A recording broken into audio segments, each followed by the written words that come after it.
Today, we are going to understand how we often suffer from our own emotions. It is not because emotions are bad, but because how we relate to them.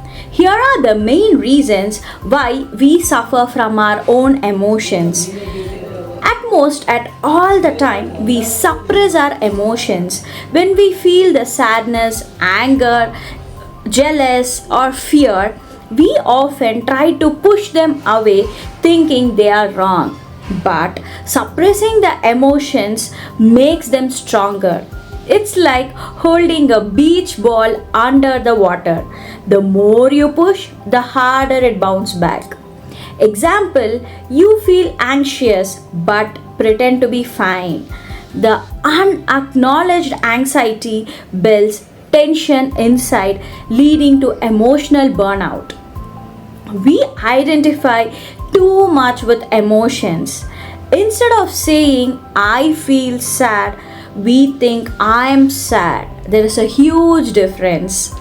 This subtle shift makes emotions feel like our identity rather than temporary experiences.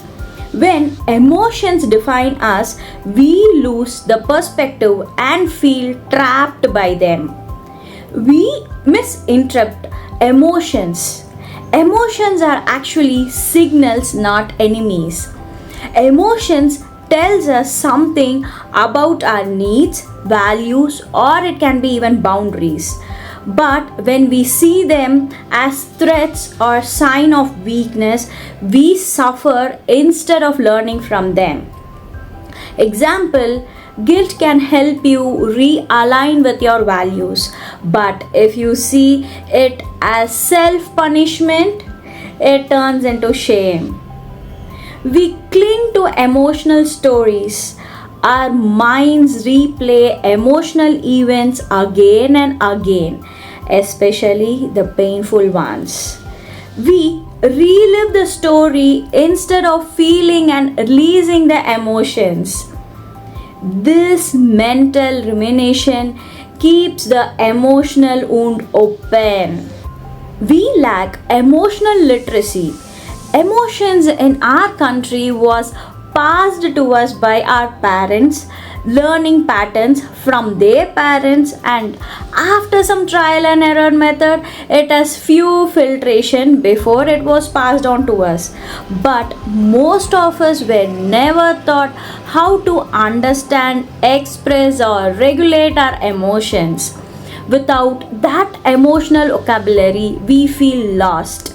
We confuse stress with sadness or anger with fear and respond in ways that deepen the pain. Healing perspective.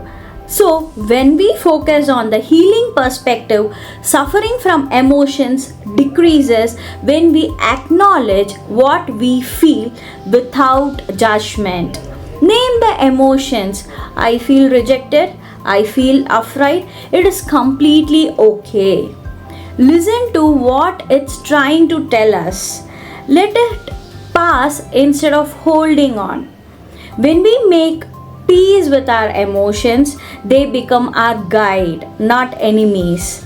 To learn how to regulate our emotions, you can get the help from the therapist and understand how the behavioral patterns in a better way, which will lead to peace of mind and duration of time. Thank you.